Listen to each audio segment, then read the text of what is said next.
សួស្តីបងប្អូនទាំងអស់គ្នានៅក្នុងវីដេអូលើកមុនយើងបានសិក្សារួចមកហើយពីរបៀបដាក់កាលបរិច្ឆេទដែលអាចធ្វើបច្ចុប្បន្នភាពដោយខ្លួនឯងបាននៅក្នុងអត្ថបទ Word របស់លោកអ្នកនៅក្នុងវីដេអូនេះផងដែរខ្ញុំសូមលើកយកចំណុចមួយទៀតមកបង្ហាញជូនបងប្អូនទាំងអស់គ្នាគឺរបៀបដាក់រូបភាពថតចេញពីអេក្រង់កុំព្យូទ័ររបស់យើងដាក់ចូលទៅក្នុងឯកសារ Word របស់លោកអ្នក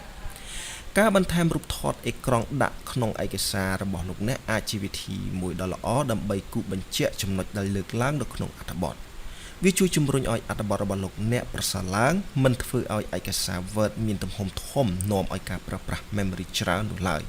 ដោយសាររូបភាពដែលយើងថតចេញពីអេក្រង់កុំព្យូទ័រនោះគឺវាមានទំហំល្មម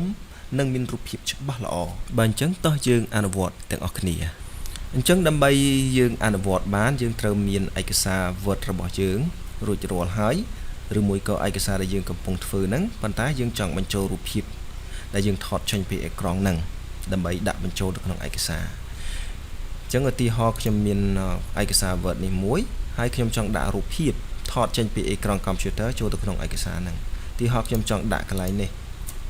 ខ្ញុំចង់ដាក់ត្រង់ចំណុចហ្នឹង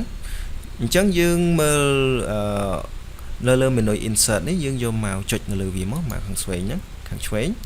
យើងចុចលើវាហើយយើងរកមើលពាក្យថា screenshot ហ្នឹងយើងចុចលើវាមកអញ្ចឹងយើងមើលកន្លែងនេះ available window នេះគឺអ្វីដែលយើងបានបើកនៅលើកុំព្យូទ័ររបស់យើងហ្នឹងគឺយើងអាចយកអេក្រង់ទាំងអស់ហ្នឹងយកមកដាក់ចូលនៅក្នុងឯកសារ Word របស់យើងនេះទីអរខ្ញុំចង់បាននេះយើងគ្រាន់តែចុចមកគឺវាចូលណាអញ្ចឹងខ្ញុំ control Z វិញមួយទៀតប្រសិនបើយើងមិនចង់បានរូបភាពនឹងទេយើងថាចង់បានតែចំណុចណាមួយនៅលើអេក្រង់កុំព្យូទ័ររបស់យើងអញ្ចឹងយើងអាចជ្រើសរើសយកពាក្យថា screen clipping យើងអាចចុចមកអញ្ចឹងយើងចង់បានចំណុចណាឧទាហរណ៍ថាខ្ញុំចង់បានចំណុចនេះប៉ុណ្ណេះដាក់ចូលទៅក្នុងឯកសារ Word របស់យើង select វាបែបនេះមកហើយយើងបន្លែងមកវានឹងរត់ចូលអញ្ចឹងវិធីសាស្ត្រងាយៗហើយនឹងលឿនយើងអាចអនុវត្តតាមនឹងបានសូមអរគុណ